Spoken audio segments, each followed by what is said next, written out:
চুলায় গ্যাস না থাকা সত্ত্বেও কিভাবে সবকিছু ম্যানেজ করছি সেটা আজকে শেয়ার করব। আসসালামু আলাইকুম, কেমন আছেন সবাই? সকাল থেকে ভিডিওটি স্টার্ট করলাম। এখন সকাল 9টা বাজে আর আমি এখন সকালে নাস্তা তৈরি করছি। তো সকালে কিন্তু একেবারেই গ্যাস নেই চুলায়, একদম সামান্য কয়েকবার জ্বালানোর পর চুলাটা জ্বলেছে। আর এর ভিতরে আমি আটাটা সিদ্ধ করে নিয়েছি, এখন হচ্ছে রুটি বানাবো। তো এই সামান্য গ্যাসে কিভাবে রুটি বানাচ্ছি, সকালের নাস্তা, দুপুরের রান্না কিভাবে করছি সেটাই আজকে শেয়ার করব। আর এই আগুনে কিন্তু রান্না কমপ্লিট করা সম্ভব না, তো কিছু টেকনিক করে এটা করছি আমি।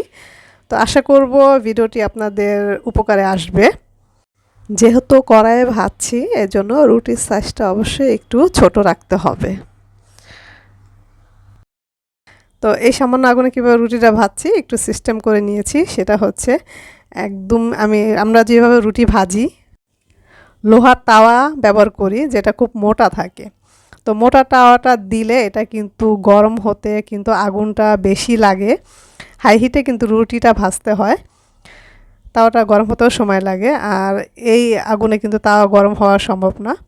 তো এই জন্য আমি পাতলা একটা কড়াই নিয়েছি, কড়াইটা পাতলা নিয়েছি এবং চুলার যে স্ট্যান্ড থাকে, তো সেই স্ট্যান্ড আমি সরিয়ে একদম সরাসরি কড়াইটা বসিয়ে দিয়েছি, যার কারণে মানে অল্প আগুন হলো সেটাই পুরোটাই কিন্তু কড়াইতে লাগছে। তো ডাইরেক্ট আগুনটা পাওয়াতে এই অল্প আগুনেই আমার কিন্তু রুটি ভাজা হয়ে গেছে। আর এখন আমি সকালের নাস্তাটা করে নিচ্ছি। আমি এখানে পরোটা তৈরি করেছি, কলা দিয়ে পরোটা খাবো। আর কলা দিয়ে পরোটা খেতে আমার খুব ভালো লাগে। আর চুলায় কিন্তু আমি চা বসিয়ে এসেছি, চা ওখানে হচ্ছে। তো পরোটা খাওয়ার পর চা খাবো। তো আমার একার জন্য চা বসিয়েছি, এর জন্য 1 কাপ পরিমাণ। তো হাতের টুকিটাকি কাজ সেরে নিচ্ছি। নাস্তা করার পর ঘরটা একটু গুছিয়ে নিচ্ছি। সোফার কভার কিন্তু রেগুলার ধোয়া যায় না, যেমন চাদর আমরা সপ্তাহে সপ্তাহে ক্লিন করি, সোফাটা কিন্তু তো সেটা করা হয় না। এটা 2-2.5 মাস পর পর ধোয়া হয়। সকালে ঘুম থেকে উঠে এসেই প্রতিদিন আমার মেয়ে এই সোফার উপর শুয়ে পড়ে। তো শুধু ঝাড়লেই আমার মনে হয় না যে পুরোপুরি পরিষ্কার হয়। তো এই জন্য আমি করছি কি, প্রতিদিন দেখা যায় একটা ভিজা ন্যাকড়া দিয়ে বা কাপড় দিয়ে সোফাটা একটু মুছে ফেলি, যার কারণে আলগা যেই ধুলাটা থাকে সেটা চলে যায়। আমি ফার্স্টে ঝেড়ে নেই, এরপর হচ্ছে একটু ভিজা কাপড় দিয়ে এগুলো মুছে নিই। তো দেখা যায় 2 মাস পরে কাপড়টা ধুই, তো যার কারণে এই কাজটা আমি প্রতিদিনই করি। তো সোফাটা আমার গোছানো হয়ে গেল। এদিকে হালকা পাতলা কিছু থালা বাসন ধুয়ে নেব, কারণ সারাদিনই অল্প অল্প হতে থাকে, একবারে তো আর থালা বাসন জমে না, অল্প অল্প সারাদিনই হতে থাকে। আর এখন হচ্ছে কি, আমি কাঁঠালের বিচি হচ্ছে কেটে নেব, এগুলো হচ্ছে সিদ্ধ করব, সিদ্ধ করে ভর্তা করব। এজন্য কাঁঠালের বিচিগুলো হচ্ছে গিয়ে কেটে আমি ছিলকাটা ফেলে দিচ্ছি।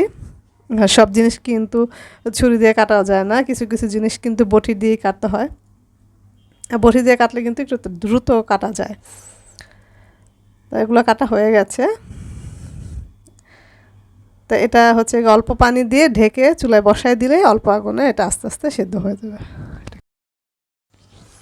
এই ফলগুলো চিনতে পারছেন কি না দেখুন, এখানে হচ্ছে আমার হাজব্যান্ড গ্রামে গিয়েছিল, তো সেখান থেকে নিয়ে এসেছে।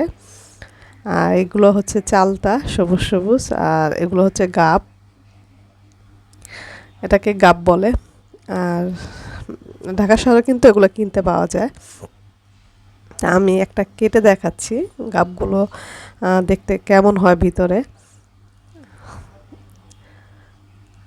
আর গাব আমার তেমন একটা পছন্দ না, খুব বেশি টেস্ট লাগে না। এছাড়া হচ্ছে এর ভিতরে 4টা বড় বড় বিচি থাকে, তো খাওয়ার মতো তেমন কিছু আর থাকে না এর ভিতরে।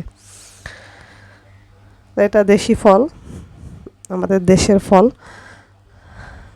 অনেকে খুবই পছন্দ করে এই ফলটা। আমি এটাকে কেটে নিয়েছি, উপরে যে ধুলাটা ছিল এই জন্য একটু ধুয়ে নিয়ে এসেছি, বটিটাও ধুয়ে নিয়েছি। তো এরকম হচ্ছে ভিতরে, অনেকে দেখেছেন, অনেকে হয়তো দেখেননি। আর এদিকে আমি দুপুরে রান্না বসিয়ে দিয়েছি এই অল্প আগুনেই। এই আগুন কিন্তু রাত্রে 10টার পর একটু বাড়ে, এরকমই থাকে। তো এর ভিতরে হচ্ছে দুপুরের রান্না, রাতের রান্না কমপ্লিট করতে হয়। এই সামান্য আগুনেই কিন্তু আমি বসিয়ে দিয়েছি। আর এটা সম্ভব যদি আপনার অল্প রান্না হয়, পাতিল ছোট হয়, বড় পাতিল হলে, বেশি রান্না হলে কিন্তু আর এভাবে হবে না। তো অল্প অল্প করে কয়েক আইটেম করতে হবে। আর এভাবে স্ট্যান্ড বসিয়ে দিলে কিন্তু তাপটা লাগে না। তো এই জন্য আমি স্ট্যান্ডটা সরিয়ে একদম ডাইরেক্ট কড়াইটা বসাই দিই, যেটা ছোট পাতিল হলেই সম্ভব।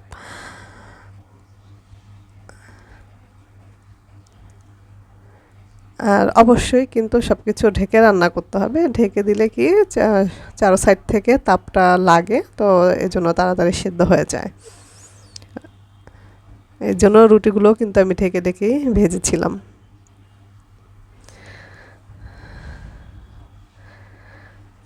তো ঝোল দিয়ে দিলাম তরকারিতে।